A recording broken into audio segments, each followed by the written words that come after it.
a Teenage Nightmares original, The Copycat. Hello, my name is Leo, and today I want to share the story of my encounter with a mimic, sometimes called a copycat spirit. To do that, we need to go back to November 15th, 2009. My grandfather had recently passed away, and I was tasked with sorting through his belongings, donating what was no longer useful and keeping the rest. I made the 4-hour drive up to Montana.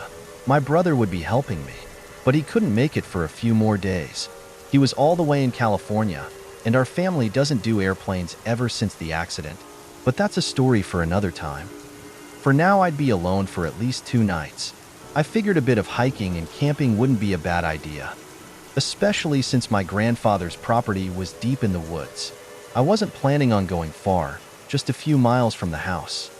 If I'd known what was out there, I never would have gone. I pulled up to the old log cabin-style house, and the flood of childhood memories hit me all at once. Like those endless fishing trips and nights spent chasing fireflies with my brother in the woods. It all came rushing back in an instant, bittersweet and heavy. I chuckled to myself, grabbed my gear, and headed straight for the woods. Sorting through Grandpa's belongings could wait, at least until my brother Jimmy arrived. I figured it'd be something we'd enjoy doing together, especially since a lot of our childhood treasures were still tucked away in Grandpa's place. I trekked into the woods, my boots crunching against the familiar trail. I knew exactly where I was heading, an incredible camping spot by the creek. It was perfect for a cook and catch night with some fresh rainbow trout. The creek was full of them, and I'd done it countless times before. I was about 8 minutes from my campsite when a strange growl echoed from somewhere deep in the woods. I froze. The sound was low and unnatural, a guttural noise that sent a chill up my spine. My mind raced trying to place it, but no animal I knew made a sound like that. My heart pounded in my chest as I stood there, straining to listen, fear creeping in like the shadows around me. And just like that, the sound stopped. I let out a nervous laugh, shaking my head at myself. It had to be a wild animal, I thought, just something roaming the woods, nothing out of the ordinary.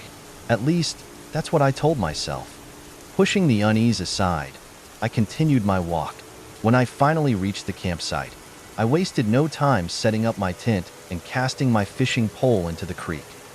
I secured it in place with a few stones, then turned my attention to starting a fire. After starting the fire, I sat back, letting the warmth from the flames settle into my bones. Suddenly, my pole began to twitch, jerking to one side, a sign I had a fish on the line. I jumped up, adrenaline surging through me, and reeled it in. It was a decent-sized rainbow trout, perfect for roasting over the fire. I descaled it quickly and skewered it, watching it sizzle as the flames danced around it. As I sat there, savoring the fresh catch, a voice broke through the silence. A man's voice, calling out to me from somewhere in the woods. I scanned the wooded area, my eyes straining against the darkness. The flickering light from the fire barely reached beyond the edge of my campsite, leaving the woods shrouded in shadow. I couldn't see anyone out there, but what terrified me most wasn't just the voice. It was the fact that it sounded exactly like my grandfather. My chest tightened as a wave of fear washed over me. He was gone, buried 100 miles away. There was no way it could be him. Yet, the voice was unmistakable. I tried to brush it off, convincing myself it was just the wind, or maybe my mind playing tricks on me because I missed him. With a deep breath, I settled into my tent for the night, trying to push the unease away. To distract myself, I pulled out my PSP and popped in a copy of National Treasure.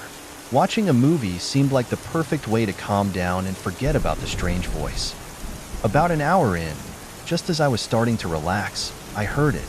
Footsteps, slow and deliberate, crunching on the leaves outside my tent. The footsteps stopped, right in front of my tent. My breath caught in my throat as I saw it, a silhouette of a man standing just beyond the thin fabric of the tent wall. Then it spoke, the voice low and unsteady. "It's me, Grandpa. Let me see you one last time." My heart sank into my stomach and tears soaked my shirt.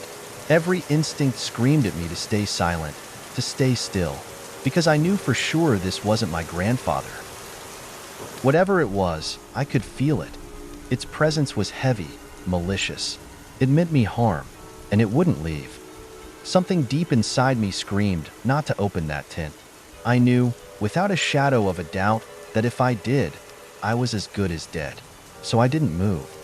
For 3 agonizing hours, it stood there, waiting, effortlessly patient, as if it had all the time in the world. It was around 4 a.m. when it began speaking again, before it began to laugh. The laughter started soft, almost like a chuckle, but it grew louder, echoing through the trees. It sounded wrong, like a warped recording of my grandfather's laugh, each note twisted and off-key. I pressed myself into the farthest corner, clutching the flashlight with shaking hands, the beam trembling as I pointed it toward the thin fabric walls.